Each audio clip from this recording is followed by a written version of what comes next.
guys, this is PointeGuru, my first video on my new channel on YouTube, and today we're going to be talking about the anatomy of the pointe shoe. Once again, I'm here on YouTube to answer any questions because I noticed there was a lot of pointe videos on here and a lot of people asking for constructive criticism. So I'm just here to answer any questions you have about being on point, tips and tricks, when will I get on point, lots of stuff like that. Just leave me a comment on my channel and I'll answer it. Okay, so to get started, first we have the platform, which is this round area right here where you stand on point.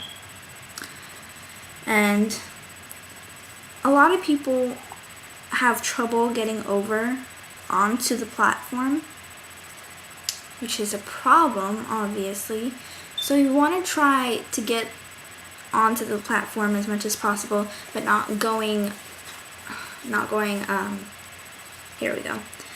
like over, because that can really hurt your foot, and you can break an ankle easily that way. So next we have where they used to be, the pleats, but the satin's all off. So usually they'd be pleats of satin, or some people call them feathers. And here on the outside of the shoe is the outer sole. This whole thing here. And yeah.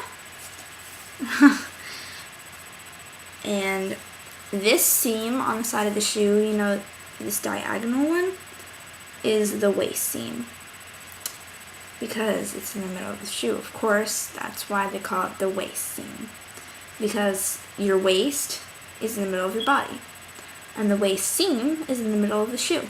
It's separating the more front part from the quarter or the heel, which we're going to talk about next, but we don't have to anymore because I just discussed it. Well, sort of, but whatever, it's not a big deal. And the vamp is this whole area right here. Some shoes have shorter vamps for shorter toes, and some have longer vamps. I think mine is pretty long because I have long toes, like I have really big narrow feet. And oh, by the way, these are Block Axiom, and I like them a lot because they're good for narrow feet. And yeah, I'm a big Block lover. They're great.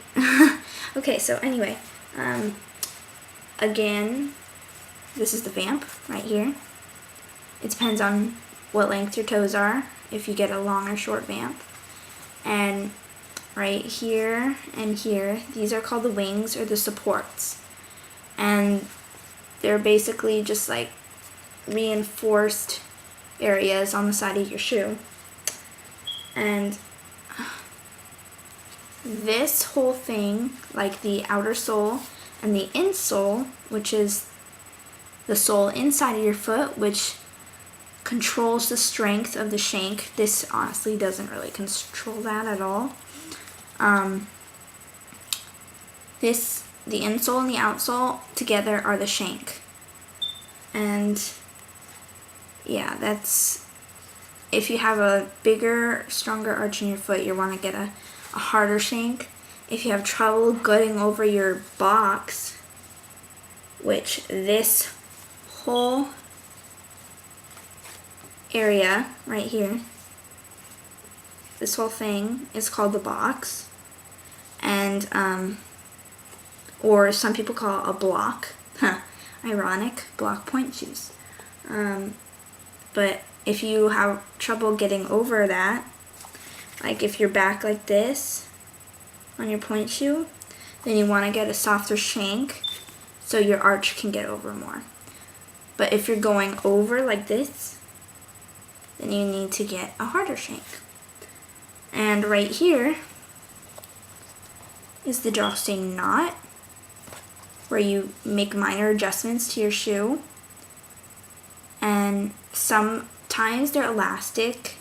Well, not elastic, but they are, they're stretchy. And so they apply less pressure here, but unfortunately, this don't have that, but that's okay, because I usually don't really need them anyway.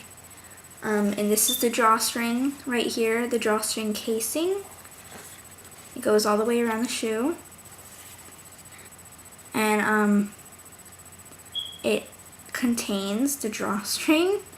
My friend actually got her drawstring lost in there. She couldn't use it. Okay, so anyway, moving on. Sorry, these ribbons are bothering me. Right here is the back seam, which has, I don't think, any use whatsoever, but apparently when making the pointe shoes it does. And that's it. Well, actually these, of course, you all know are ribbons, and this is elastic, but my advice for elastic is don't use elastic unless you really need it, because pointe shoes honestly look better without elastic, and it's just a more classic look. My teacher never liked us to use elastic, but if we really needed it, we could. And on these shoes, they always fell off my feet, so I just sewed on elastic, and it works really well. Okay, so that's the end of this segment, the anatomy of a pointe shoe, and I hope you got to know more about the pointe shoe, and thank you for watching. I'll see you in my next video. Have a good day.